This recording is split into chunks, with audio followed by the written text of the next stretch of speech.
Sir ఇక్కడ ప్రధానంగా టీఆర్ఎస్తో సహా అన్ని పార్టీలు దీనికి మద్దతు ప్రకటించి అంటే ఎవరు మాట్లాడిన సపోర్ట్గానే మాట్లాడారు, నేను అన్ని పార్టీలు మాట్లాడింది.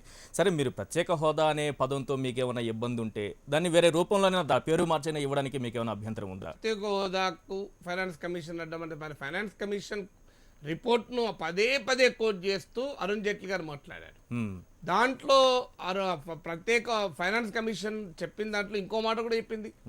ఒక్కొక్క రాష్ట్రానికి సంబంధించినటువంటి ఫిస్కల్ కెపాసిటీని దృష్టిలో పెట్టుకొని అవసరమైన అనుబంధ చర్యలు తీసుకోవచ్చని కూడా ఫైనాన్స్ కమిషన్ చెప్పింది కదా. మరి అది చెప్పినప్పుడు ఆ అనుబంధ చర్యల్లో భాగంగా ఇంకో ఆంధ్రప్రదేశ్కి ఇది చేస్తున్నామని నిర్దిష్టంగా అడగచ్చు కదా. ఇవాళ చాలామంది సభ్యులు అడిగింది అదే, మీకు ఈ ప్రతిష్టం ఉంది, ఇప్పుడు ఏం చేస్తావో చెప్పు. చాలా క్లియర్గా చెప్పాడు, విభజన చట్టాన్ని అమలు చేస్తాం, ప్రత్యేక హోదా అనేది మా పరిశీలనలో ఉంది అన్నాడు. అంటే ఈ పరిశీలనలో ఉంది అంటే అర్థం అని పరిశీలనలో ఉంది, కానీ ఇది ఇవ్వడం చాలా కష్టం, దీనికి రాజ్యాంగబద్ధమైన హర్డల్స్ ఉన్నాయి, కేంద్ర ప్రభుత్వానికి ఆర్థిక ఇబ్బందులు ఉన్నాయి అన్నాడు. దీనిపైన ఇంతకుముందే చెప్పినట్లు ఉపసభాపతి స్పష్టంగా చెప్పాడు, అయ్యా ఇవ్వనన్నాడు, ఇంకేమున్నది, ఇంకెందుకు చర్చ పెడతావు అన్నాడు ఒక మాటలో. ప్రత్యేక హోదా సర్వరోగ నివారణ అయితే కాదు. అలా అంటే ప్రత్యేక రాష్ట్రమే సర్వరోగ నివారణ. ఇవాళ తెలంగాణ రాష్ట్రం ప్రత్యేకంగా ఏర్పడింది. మరి ప్రత్యేకంగా ఏర్పడిన ఉత్తరాఖండ్ బ్రహ్మాండంగా అభివృద్ధి చెందుతున్న టాప్ 5 స్టేట్స్లో ఒకట, ఛత్తీస్గఢ్ జార్ఖండ్ టాప్లో ఉన్నాయా, అస్సాం విడిపోయి 7 రాష్ట్రాలనే అవన్నీ బాగుపడ్డాయా? అందువల్ల ఒక ప్రత్యేక రాష్ట్రం ఏర్పడము, ప్రత్యేక హోదా రావడంతోనే మొత్తం మార్పు రాదు. కానీ ప్రత్యేక హోదా వల్ల ఆంధ్రప్రదేశ్కి ప్రయోజనం ఏంటి? కేంద్రం 60% ఇచ్చే 90% ఇస్తుంది. లాభం కదా, నష్టం ఇదేమన్నా? ఇది నష్టమా?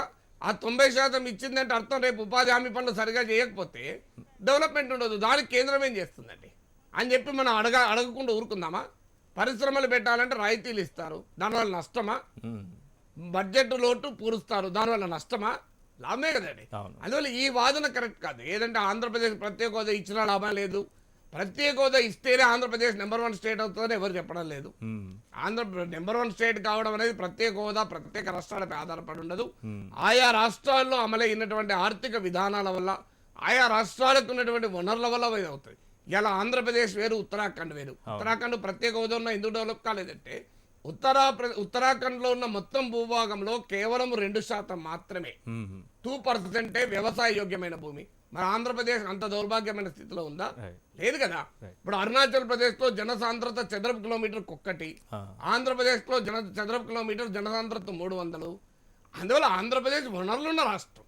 ప్రత్యేక హోదా ఇవ్వడం వల్ల ఆ వనరులను సద్వినియోగం చేసుకుని అభివృద్ధికి అవకాశం ఉంటుంది. మళ్ళీ అభివృద్ధి జరగాలంటే మాత్రం ఆ ప్రభుత్వం అనుసరించే విధానాలు వీటిపైనే ఉంటాయి తప్ప కేవలం ఈ ఒక్క అంశం పైన ప్రత్యేక హోదా ఇచ్చేస్తే ఆంధ్రప్రదేశ్కి అన్నీ తీరుతాయని కాదు.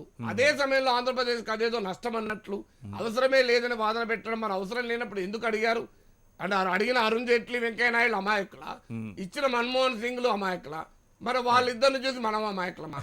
Right, thank you sir. ఇది ఏపీకి ప్రత్యేక హోదాపై ప్రొఫెసర్ కె నాగేశ్వర్ గారి విశ్లేషణ. చూస్తూనే ఉండండి HM TV.